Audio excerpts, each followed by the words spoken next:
Bonjour à tous, c'est Maxime de Gamerstuff. Alors aujourd'hui on se retrouve pour le test d'un casque sans fil haut de gamme, le Astro A50, dans sa troisième génération, donc la génération 2016-2017. Je vous passe le déballage et je vais vous dire ce qu'on retrouve directement dans la boîte. Donc on va retrouver le casque avec sa station évidemment, on va retrouver le manuel, un câble USB micro USB ainsi qu'un câble optique, et ce sera tout. Alors concernant les différences de cette génération 3 par rapport à la génération 2, donc il y a pas mal de différences. La première, ça va être évidemment la nouvelle station. Donc une station qui permet de brancher le casque, enfin de recharger le casque par un système magnétique. Donc on se passe entièrement de câbles. On va avoir également une autonomie augmentée, donc de 15 heures désormais contre 10 heures contre la génération 2. Donc cette autonomie augmentée est notamment due grâce à un système de gyroscope intégré dans le casque. Donc ce qui fait que si vous le posez sur une table, il va automatiquement se mettre en veille et économiser sa batterie. On a également le casque qui est désormais maintenant entièrement sans fil, donc pour les joueurs console notamment, puisque sur la génération 2, les joueurs notamment sur Xbox devaient brancher un câble dans la manette pour profiter du chat. Désormais, on peut se passer du câble, tout passe par le sans fil. Avec cette version, on va également désormais avoir un logiciel qui va permettre de régler tous ces presets sur ordinateur. Donc on va pouvoir modifier son rendu sonore, l'enregistrer dans le casque et après utiliser le casque sur console ou sur PC. La dernière nouveauté, ça va être les écouteurs qui peuvent s'enlever, ainsi que l'arceau qui se retire en tirant légèrement sur les côtés.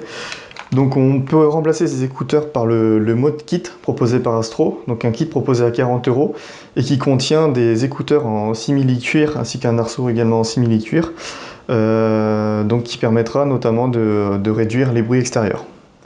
Ici donc nous avons la version PS4 PC, il existe aussi la version Xbox One PC. Donc mis à part les couleurs qui changent, on a également une technologie qui est un petit peu différente dans l'embase pour gérer le chat. Donc ce qui fait que du coup la version PS4 ne sera pas compatible avec la version Xbox One. En revanche, donc, comme la technologie est dans l'embase et non dans le casque pourra être utilisé avec une embase de Xbox One. Astro propose d'ailleurs en vente séparément la base de Xbox One ou PS4, ce qui permet donc d'acheter un seul kit et en plus acheter une seconde embase pour pouvoir utiliser son casque sur les deux consoles. Donc je sais que c'est disponible aux États-Unis, je ne sais pas encore si c'est le cas en France, mais je pense que ça devrait arriver. On va passer à la présentation du casque. Donc on va commencer par l'embase. Donc à l'arrière, on va retrouver plusieurs connectiques. Donc une première connectique micro USB qui permet d'alimenter la base en électricité et donc recharger le casque. Donc c'est une prise micro USB vers USB.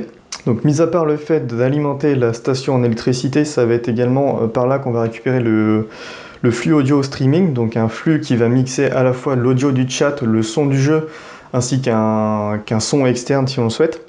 Donc tout ce mélange-là, il va pouvoir se faire depuis le logiciel et on va pouvoir le récupérer du coup dans un logiciel de montage ou de streaming. On va retrouver deux ports optiques. Le premier pour emmener le son dans la station, le deuxième pour sortir le son vers un autre périphérique de lecture, donc son home cinéma par exemple. L'intérêt c'est qu'on n'aura pas besoin de basculer le son entre la base et son home cinéma. Et enfin, on va retrouver un port jack 4 broches. Donc l'intérêt de ça, c'est qu'on va pouvoir mettre une source sonore externe. Donc par exemple, brancher son téléphone pour avoir une musique de fond si on le souhaite. Mais aussi le gros avantage que ça soit une prise 4 ports, donc une prise TRRS. Ça va être qu'on va pouvoir brancher son téléphone et répondre directement avec le micro du casque. Donc ça, c'est une innovation par rapport à la génération 2 aussi, qui est plutôt intéressante. Le point noir, c'est que le câble, du coup, n'est pas fourni. Astro le propose à 10 € sur le site, donc ce qui est franchement cher pour un câble, donc ça, c'est un peu abusé. Astro m'a répondu que c'était qu'il faisait ça pour limiter les coûts, mais franchement, je trouve ça quand même un peu abusé de la part de la marque pour un casque vendu à près de 320 €. Un second petit défaut, ça sera également que comme c'est une alimentation en USB et non par une prise secteur, ça veut dire qu'il faudra laisser son PC ou sa console en veille pour pouvoir charger le casque. Donc, moi je sais que sur PC j'ai pas de problème puisque mes ports USB restent sous tension même une fois le PC éteint. Mais sur console, notamment, bah, on sera obligé de laisser la console en veille pour recharger le casque. Donc ça, c'est franchement pas pratique et c'est un petit peu décevant. Concernant les modes de branchement, alors sur console, il faudra brancher à la fois l'optique plus le port USB, alors que sur PC, seul l'USB pourra suffire. Donc on peut utiliser également l'optique, mais Astro recommande d'utiliser uniquement l'USB. Sur le côté, enfin, on va retrouver un port USB qui permet de recharger le casque en même temps de l'utiliser. Donc un câble, encore une fois, qui n'est pas fourni avec le casque. Et un interrupteur pour passer d'une utilisation PC à une utilisation PS4. Enfin, sur le devant, on va retrouver plusieurs voyants.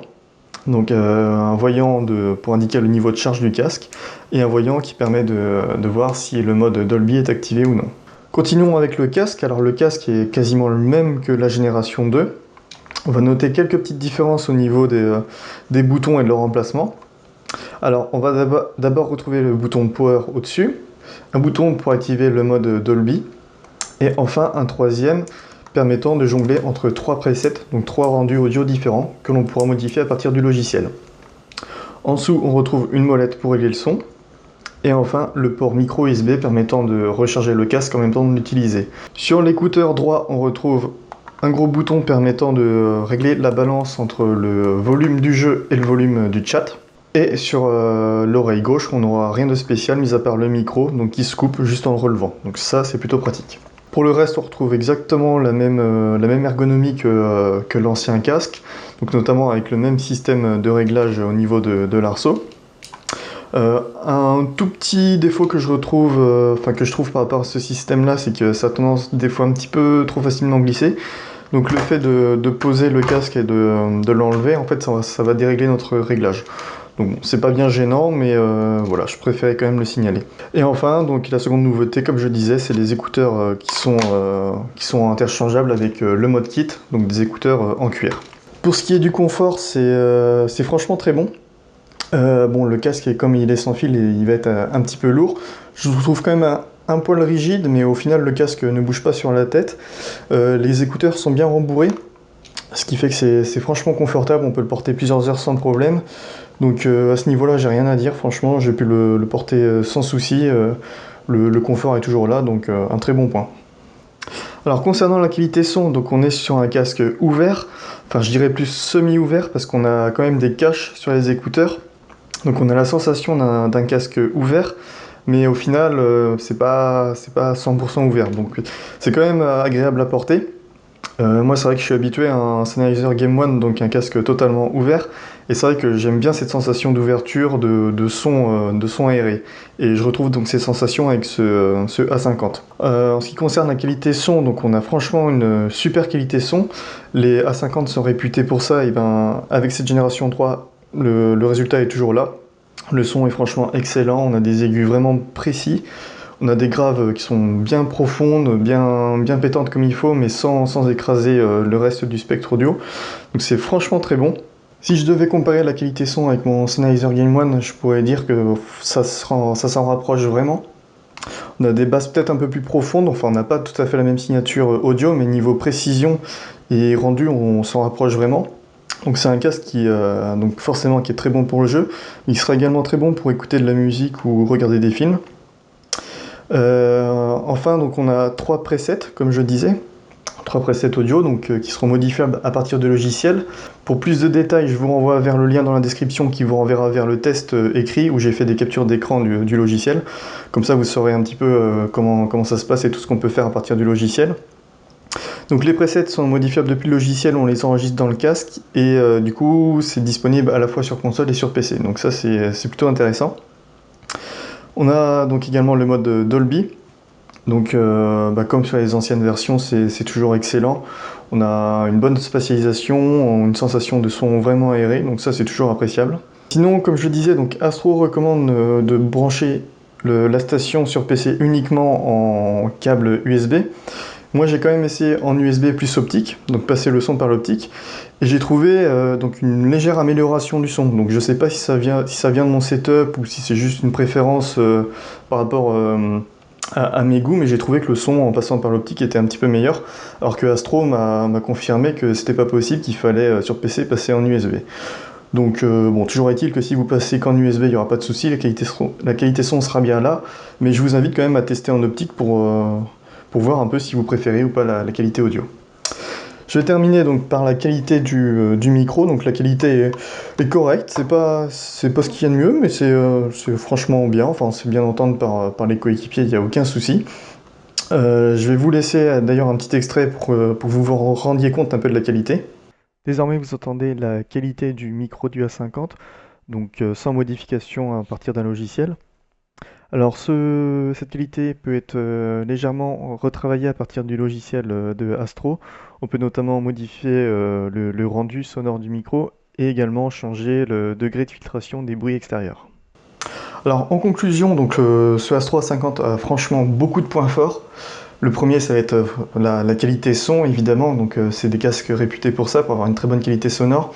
Le confort aussi, qui est toujours au rendez-vous. Le gros avantage aussi de cette version-là, ça va être l'utilisation du dock, donc un casque entièrement sans fil, ça c'est franchement super pratique et très agréable d'utilisation. Ensuite, le fait qu'on retrouve également tous les boutons sur le casque, donc qu'on n'a rien à manipuler sur la station, que tout se fait à distance, ça c'est également le bienvenu.